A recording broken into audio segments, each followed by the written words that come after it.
We had a 5-year-old today suffering from the same thing I suffered, alopecia. She has a whole little area that she has no hair there, literally. We create a little hair piece for her, just like my family did for me. We now do it for others, for those who suffer from those, so that she's not bullied. Hi, Jackie from HCI. Today we're going to change things up a little bit. Today we're going to talk about the story behind HCI and how we all got started. I know a lot of them have questions that you want to hear about how we got started. Well, today I'm going to answer them for you and tell you a little bit about us and how we all started. We actually started back in 1991. Actually, I think it was before then. Because when I was 15, I'll let you guys know, I don't know if we talked about it, but I have talked about it in the past, maybe very lightly. But actually, when I was 15, I had alopecia. I still do, just not as severe as I did when I was 15. I lost my hair. Lucky for me, I had a mother and a sister that used to do hair. My sister got into it when she was 18 years old and wind up buying a business, but my mother was a wig maker back then. So my mom would do hair extensions and try to cover the little areas that I had when I was young. Imagine 15 years old and not having hair or having patchy hair at that. So yeah, that's what I suffered. And, today we have many that suffer as well. And, it was about bullying. Imagine not having hair right here. I remember when my sister started the business at 1991, I lost my whole front hairline completely, literally like a cancer patient, believe it or not.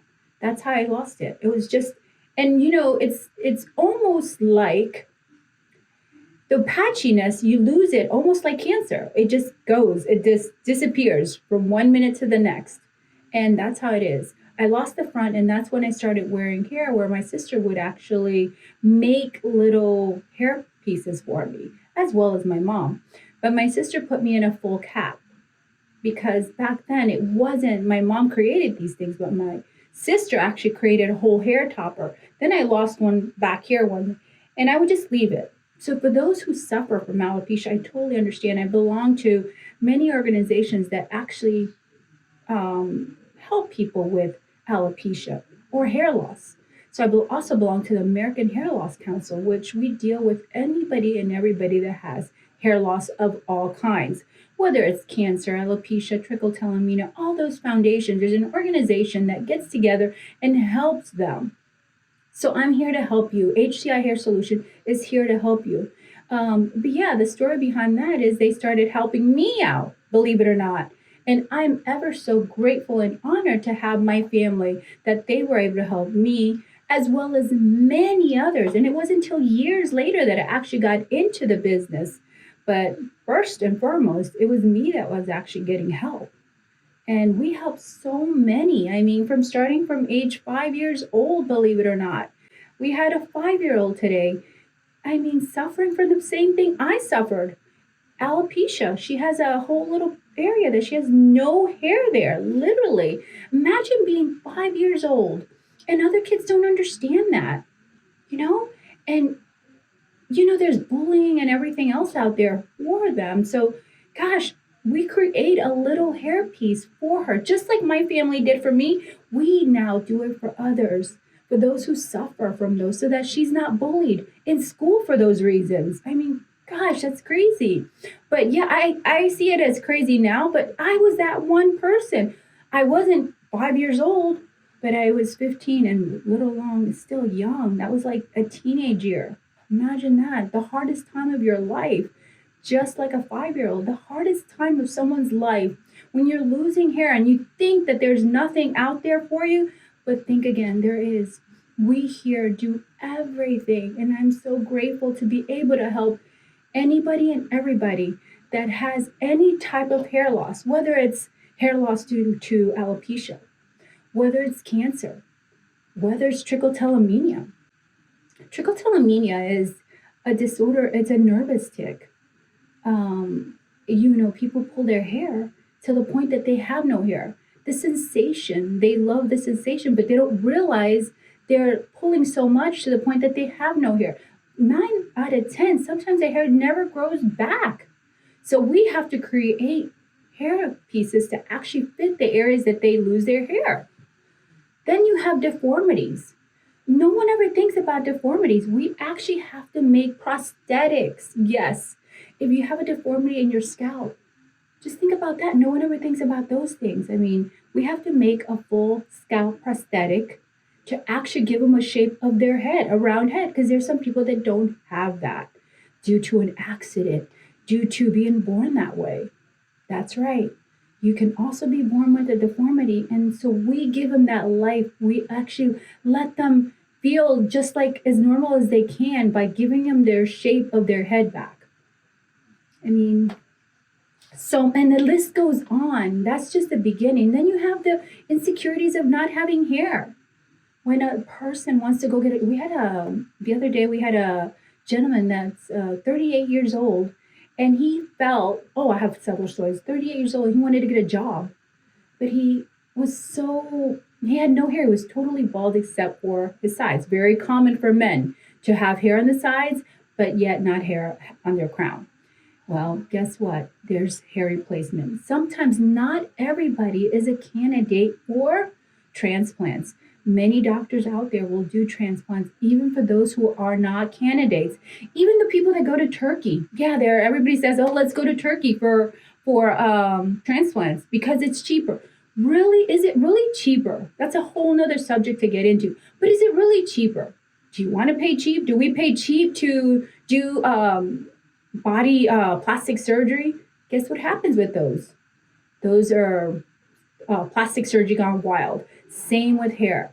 You know what? When you pay cheap, you get cheap. You go to Turkey, and if you have any difficulty, are you going to go back to Turkey and get that fixed? Crazy, no way. I wouldn't do it when you can actually do it here with good doctors, double board certified that do it well. So what if you have to pay another $2,000-$3,000 more? Well, worth it. I would. Just saying, you guys really should do your research instead of, because I get a lot of consultation and say, you know what, I'll just go to Turkey. It's cheaper there. Beware. Cheaper doesn't always mean the best. And then they'll all come back and said, you know what, I wish I never did it. That's right. So if you guys hear this and you're wanting to go to Turkey just because you want to go cheaper, it doesn't mean that it's cheaper, because it's not, because you're still having to fly over there. You still have to eat over there. You have to pay for your hotel and everything. So that trip is not cheap. So you want to make a vacation out of it? Really? There's better places to go than Turkey. I'm not saying Turkey's not a bad place. It's beautiful. But don't go just because you're wanting to do the transplant. So really think about it, guys. Really, really think about it. Just a little FYI for you guys, a tidbit, because if you're wanting to go take a trip because you love it there, that's great. And at the same time you want to do that, that's fabulous. But really understand that you may have complications. And with transplants, you don't only do it once, but you have to do it several times. You can do it up to 3 times, and you may be that one person that needs it 3 times. Always make sure that you really, really have consultations, not with one, but several doctors about it. Just giving you a little news on that one. So, yeah. So Jackie, do you feel like because of you actually needing your services that it puts more passion into your work? Is that why, like one of the reasons why you started doing it? Like, tell me a little bit about that. I'm very passionate what I do. I actually don't see it as a job, believe it or not. Just like my family were very passionate what they did and gave it to me. They sold their business to me, and I'll then sell it to my kids. And they're so passionate. When I tell you they're passionate, just like I am. I don't see this as a job. I want to make that person feel good about themselves. And I don't see it as work. I see it as a deed, a good deed, because I want you to feel good seeing yourself and visualizing the way you want to see yourself. So one of the other questions I wanted to ask you is that being here, I can tell how big you are about family and how people feel while they're here. Why don't you just kind of tell us a little bit about that and give your take on that? Absolutely. So here it's not just Everybody's here as a family. I treat including my kids. I know my kids work here, but all of our work, everyone that works here, all of our team, we're all family. And not only our team, guess what? If you join us, we become family. Everybody here is our family, and that's how we see it. And all our clients even say it. They feel welcomed, and they love that feeling because it's not just you're going to a salon, coming in, getting your hair done, and leaving, or getting a treatment done and you're leaving, and that's it. No, you're going to feel welcomed, and you're going to feel like part of the family. Absolutely. Yeah, and one of the last questions I wanted to ask you is, what are your plans for the future of HCI? Like, you're very prevalent on social media and the stuff that you do, and just kind of a little take on that, on like, what are your plans on doing for HCI? So as you know, HCI is growing, and we're also going to have an academy. So there'll be HCI Academy for those out there that are cosmetologists and want to learn on our skills. We are soon opening an academy where you can actually learn our techniques. That's right. Learn how to do hair replacement, learn how to do hair ads, learn how to do many of our techniques so that you can practice and do it right, the correct way. Because you get people that just YouTube a lot of things, but guess what? It's not that easy. Get certified. Do it right. So if you're going to do anything, do it right with people who are knowledgeable on what they're doing. Very important, guys. But again, so I wanted to do this video for you guys because I wanted to give you a little tidbit about what we actually do and what we have coming. Very important. And then I want your feedback. Let me know how you guys feel. And we can always touch on every subject or some subjects. Some subjects might be only hair replacement, the do's and don'ts, or cancer patients that are having trouble or difficulty fitting the wigs correctly. Anything you have out there that you want to ask me questions, please feel free on DM me anything. I'm here for you guys. I'm here to educate you and help you out. And tell me how you feel about this podcast today, because I wanted to touch bases on basically what I'm doing today. So until next time, we'll see you.